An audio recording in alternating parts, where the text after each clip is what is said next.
Batman! What is up, Shadow Nerds? Leave it to the Batman to bring me out of retirement. I think it's been a year since I've posted, so I apologize for that. Life has been, life, right? I've been through some, had my kids for a while, been through some girlfriends, work has been crazy, all kinds of stuff, just keeping me away from this. But whatever, here we are. Let's talk about the Batman. I watched it on Sunday. These are my first reactions to it, okay? So with that being said, I'm going to talk about some spoilers, so if you don't want to hear them, walk away now. Spoilers ahead. Alright, so, was it good? I kept hearing it's the best Batman ever. Robert Pattinson was the best Batman ever, yada yada. Which is really more of a generational thing. Some young, some older people like Michael Keaton and, idiots like George Clooney and a lot of people like Ben Affleck and Christian Bale and blah, blah, blah. So, he has a full deck of Batmans to go up against. So, where did he stack up? Let's talk about it. First of all, let's get this out of the way. If you like your Batman emo, you got it. My only critique, if I had to give him one, would be that there were times where it felt like he conveyed so little emotion. And I know Batman's supposed to be cold and steel and not really give a shit about things and let stuff get to him. I get that. But there's still a certain aspect of acting and depth that comes with that. There was a couple of times where Robert didn't really show any emotion, almost like he didn't want to be there, which made me not want to be there. But overall, he did good. I give him props. Again, from what I read up on it after seeing the movie, they inspired his Batman based off some little Kurt Cobain type of style, believe it or not. So you got the emo look, you got the emo attitude, you got the hair sometimes, you'll see in a few things. He doesn't really talk a lot much, but when he does talk, it's important type of situation.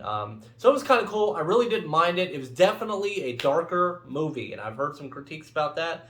I didn't mind it. I was in a, cool-ass theater. I can't wait to watch it here eventually. The darkness doesn't bother me. It wasn't dark in the sense of, when you think of dark, you think of a dark-themed movie. No, in general, the picture of this movie was just dark.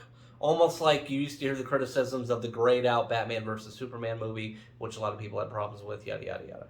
Anyways, he did good. Where does he stack up? My biggest issue is that it's still, in the grand scheme of things, it is still so close to the DCEU that I still consider Ben Affleck as my Batman right now. Because it wasn't even a year ago that we had Zack Snyder's full Justice League movie come out. So Ben Affleck is still in my head with that. So I haven't fully moved on from that. With that being said, he's definitely up there with Ben, with Christian, with Michael Keaton, okay? And you can throw Val Kilmer in there too. He didn't do too bad. Fuck George Clooney. But he did good. Let's talk about some other things. It had what every Batman movie should have. Had the Batmobile, which was cool. They went for a muscle car style. I liked it. You got the Bat Cave, which is cool. Warehouse style. Instead of under the mansion, they did it under the Wayne Tower. That was cool. You got some gadgets. What else we missed? We got the Bat Signal, okay? So all the stuff that you would want in a Batman movie, you got it. And they all met expectations and were good. I heard somebody say that they felt like that Batman didn't use a lot of gadgets in this movie. En contraire, after really thinking about it and after really remembering everything that I saw, he did. He used a lot of gadgets.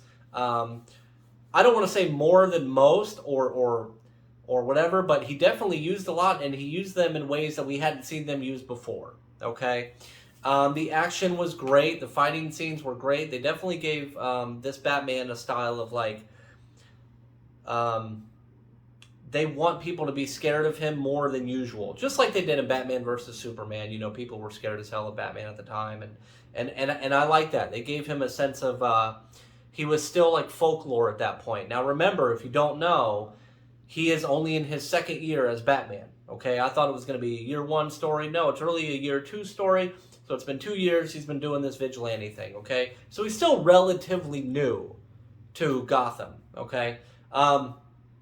Overall, it was good. Gotham was cool. It was nice to see the city. But this is really all about the villains. And I was a little worried and skeptical a long time ago when the first trailer was revealed and info came out about the first villain being the Riddler, Edward Nygma in the comics, right?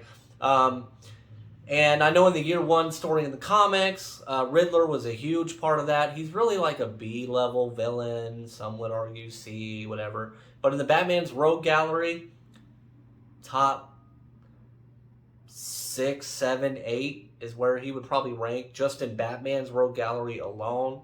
So even though he's a B-level character, probably overall, maybe C, I could see why they did this to him. This movie really drew a lot of inspirations from the Arkham video games. You can see that in Batman's costume. You can see that in the fact that Riddler was doing this and the riddles and stuff like that. We got inspiration from The Long Halloween. Great comic. If you haven't read it, it's a lot more about the villains. We got inspiration a little bit on the costume-wise also from Gotham by Gaslight. He's got that big-ass neck collar, okay, like he's been working out his traps or something, and he wants to wear a turtleneck also, whatever. What else we got? We got some little bit of Dark Knight in there, not too much. There was a couple other things that I can't think of off the top of my head for inspiration, and even though I read some of that, of his inspiration, definitely a few comics that come to me off the top of my head were those, okay? Which was fine. So we got a little bit of Riddler origin, okay? A little bit of who he was. We didn't fully dive into We didn't fully dive into him like we should have or we could have, but that's okay. They changed his name to Edward something. I don't remember what it was. Riddler did good though. I like the clues. I like everything about it. The fact that we finally got to see Batman really do some detective work in this one, whereas in the past, you saw a detective thing every once in a blue moon. This one, it was full on. Let's solve these riddles. Okay, him and Jim Gordon, who was a bigger part of this movie versus before. He was a lot more of like a partner in this movie, and that was okay. I was fine with that. We got to see the Penguin. Penguin was in it as well.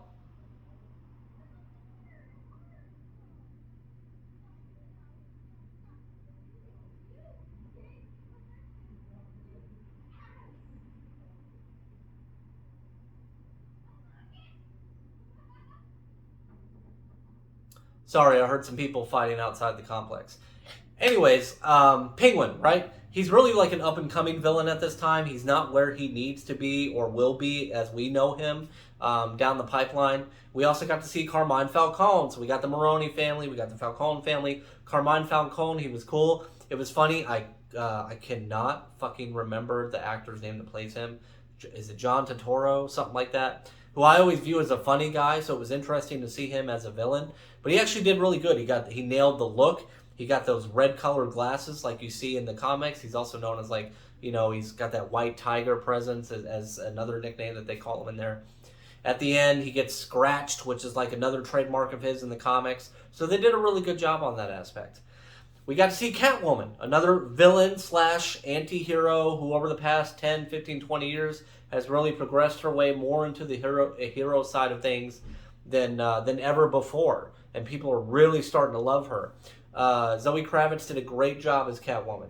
Had zero issues with that. Her outfit was nothing to remember. You remember Michelle Pfeiffer's in the Batman. That's probably the only one you really remember. Even Anne Hathaway's was kind of like just another black suit, whereas this one just looked like another black suit, and that's okay. From what I read, Zoe Kravitz wanted to focus more on Selena Kyle versus Catwoman herself. And that's okay. We definitely got to see some cat burglar shit in there, which was nice. But the main point of the whole movie was the bat and the cat, right? Just on their relationship alone. That hope that we were all kind of wanting her to pull out of Bruce. We got a little bit of that until the end when she decided to say, fuck this city. I'm out of here. I'm going to Bloodhaven. And Batman's like, I need to go back to Gotham. They need me, right? So he did. But the bat and the cat relationship in the movie was awesome. It was really cool to see that. They got married in the comics at one point a few years ago until she stood him up at the altar. But long story short, as far as that goes, Zoe Kravitz, you did an awesome job as Catwoman. Batman, you did a good job as Bruce Wayne. Top 4 out of 5. How about that? I don't know where to rank you. I'm sorry. Give me another couple watches and I'll be able to rank you a little bit better. One last thing, the runtime. It is a 2 hour and 57-minute movie from what I remember. It's a little long. It really didn't bother me. Hell, I sat through Zack Snyder's 4-hour Justice League movie, no problem. This movie, again, I was so tired. It didn't bother me, but it was long. And I've heard that complaint from a lot of people, and I can definitely understand that. We did get a little Joker teaser in there. They didn't flat out say who it was, but with his speech about people are clowns or whatever the hell he said, it's pretty much well known that that is going to be the Joker. When the Riddler is in his cell towards the end of the movie, he has a conversation with another Arkham inmate who's like, dude, you know, whatever. They're talking shit back and forth, and he says clown, and then he goes away with that creepy-ass laugh.